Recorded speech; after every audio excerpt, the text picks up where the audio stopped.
Et voilà de retour sur le plateau de Smart Tech, l'émission qui pousse les portes de l'innovation. Dans cette deuxième partie, on va aller d'ailleurs découvrir un nouveau robot qui mesure quelques millimètres seulement. Il est capable de voyager dans notre corps pour aller déboucher nos artères. Ça, c'est une bonne nouvelle. Mais d'abord, c'est l'heure de notre rendez-vous. On va parler des données personnelles et de la souveraineté numérique avec Hervé Lejouan, qui est le fondateur de Privoni. Bonjour Hervé. Bonjour Delphine. Ravi de t'avoir en plateau. Bien sûr, moi aussi. Donc, voilà, tu voulais réagir à ces débats en ce moment sur la souveraineté numérique, les enjeux qui touchent nos données personnelles. Comment on fait pour cette Europe qui se retrouve coincée finalement entre la Chine et les États-Unis ?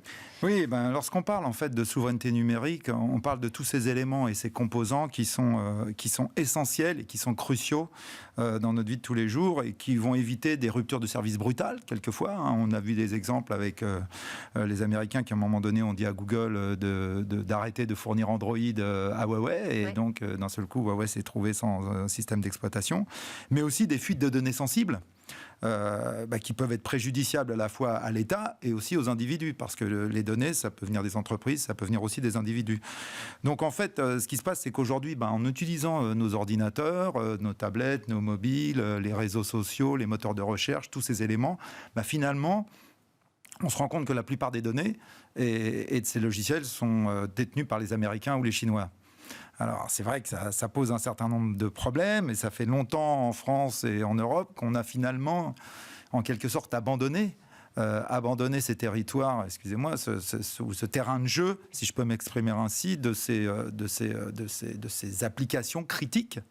Et on a laissé ça aux Américains et maintenant aux Chinois, et pour tout un tas de raisons. Donc c'est vrai qu'aujourd'hui, il serait important de remettre un petit peu et de voir comment on peut revenir là-dessus. Surtout que les entreprises là, qui sont dans leur transformation numérique sont gourmandes de toutes ces nouvelles applications. Oui, les entreprises, on leur a demandé justement, et c'est normal dans ce monde d'évolution et de connexion, on leur a demandé d'aller vers ce qu'on appelle la transformation digitale et d'y aller vite. Ouais. Et là, elles ont regardé sur le marché ce qu'elles pouvaient utiliser comme outil. Et encore une fois, on se retourne vers des outils qui sont la plupart du temps soit américains, alors peu chinois dans les entreprises quand même, mais très américains. Bien qu'on a vu avec les antennes 5G qu'il y avait aussi les antennes Huawei.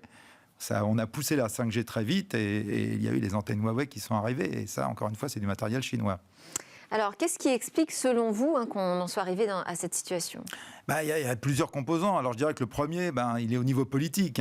C'est-à-dire qu'il y a un manque de vision, en fait, et ça ne date pas d'aujourd'hui. Donc, un manque de vision et un manque de volonté politique de considérer, en fait, que ces éléments en fait, et ces composants étaient stratégiques. C'est-à-dire que si on revient 25 ans en arrière, finalement, au moment où ça a démarré en Silicon Valley, c'est vrai qu'en France et en Europe, on ne regardait pas vraiment cela. C'est-à-dire qu'on se disait que ce n'était pas important, entre guillemets. On était encore un peu dans l'industrie et tout, mais on ne se disait pas que ça allait être des éléments clés.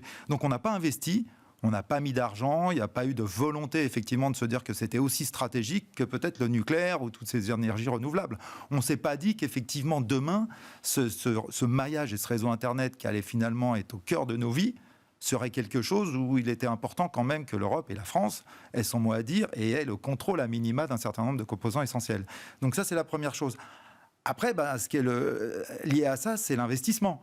C'est-à-dire qu'à partir du moment où il n'y a pas une volonté politique, et il n'y a pas une volonté globale, et au niveau français et européen, les fonds d'investissement n'ont pas suivi. Lorsque les Chinois et les Américains investissaient des milliards, voire des dizaines de milliards de dollars dans des start-up, pour justement faire ces technologies et développer ces technologies. Google est né en 98, Amazon en 97, enfin on voit bien Microsoft bien avant.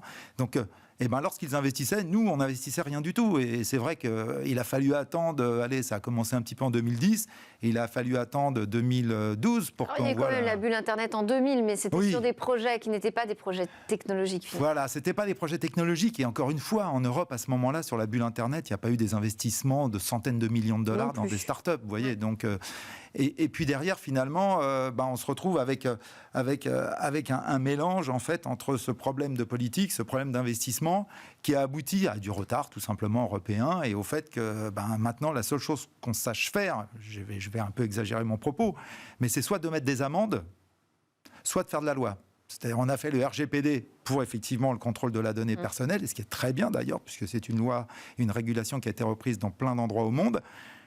Mais derrière, on met des amendes à Google, on met des amendes à Facebook, mais en fait, très bien, il le faut bien entendu lorsqu'ils dépassent les bornes, mais au final, ça serait mieux d'avoir des alternatives en France et en Europe, dignes de ce nom, qui ferait qu'il n'y a pas un monopole de fait de ces acteurs. Donc, selon toi, la proposition pour renverser cette tendance, ce serait investir ? Ça serait de continuer, oui, ça serait d'investir. Alors j'ai lu ce matin qu'effectivement l'Europe venait de déployer 32 milliards, souhaitait déployer 32 milliards d'euros pour les semi-conducteurs. Donc très bien. Et ça, c'est très bien. Et donc, d'ailleurs, le PDG d'Intel dit « Ah oui, l'Europe va revenir dans la course. » J'espère. Mais au final, oui, il faut investir. Il faut qu'il y ait une volonté européenne. Aujourd'hui, les fonds d'investissement sont locaux. Ils ne sont pas européens. Lorsqu'il y a un fonds français, il est lié à une taxation française. Il n'est pas lié à une taxation allemande ni européenne. Donc, en fait, on se rend compte que le fonds français travaille pour la France. Il va rarement investir dans une société allemande ou une société espagnole. Comme en Allemagne, les fonds ne vont pas investir. Donc, il y a un problème d'échelle, en fait, en termes d'investissement des fonds. Et on se retrouve souvent avec des sociétés qui, au final, lorsqu'elles veulent aller en levée de fonds sur des séries C ou D pour lever des dizaines, des centaines, voire un peu plus de millions de dollars, d'un seul coup, hop, il y a des Américains qui arrivent. Et puis ça se termine assez souvent par une vente soit des Américains, soit des Chinois. Et c'est là où, au final, on devrait continuer d'investir pour que ces sociétés, ne soient pas rachetées lorsqu'elles sont stratégiques, et faire attention aussi lorsqu'il y a des demandes d'achat, finalement, où il y a des envies d'acheter d'OPA sur des sociétés, de faire beaucoup de contrôles. Je sais qu'il y a des contrôles au niveau français pour justement des aspects stratégiques, oui. Mais il faut les étendre. Il faut les étendre pour éviter qu'un certain nombre de pépites partent. Parce qu'effectivement, pour Google, Facebook et Microsoft, c'est très facile d'acheter une société. En une semaine ou 2 semaines, ils cassent une société en la rachetant très cher. Donc financer et protéger. Financer et protéger. Et puis, il y a au niveau du citoyen, faire en sorte d'éduquer pour le contrôle de la donnée, pour justement cette protection de la donnée, parce qu'on ne sensibilise pas assez dans les plus jeunes âges.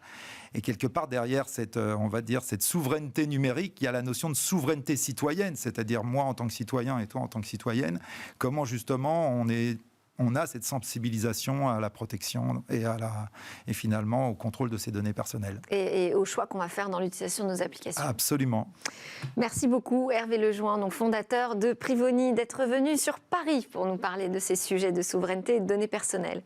À suivre dans Smart Tech, c'est notre séquencé demain. On va refermer cette édition avec un robot qui débouche les artères.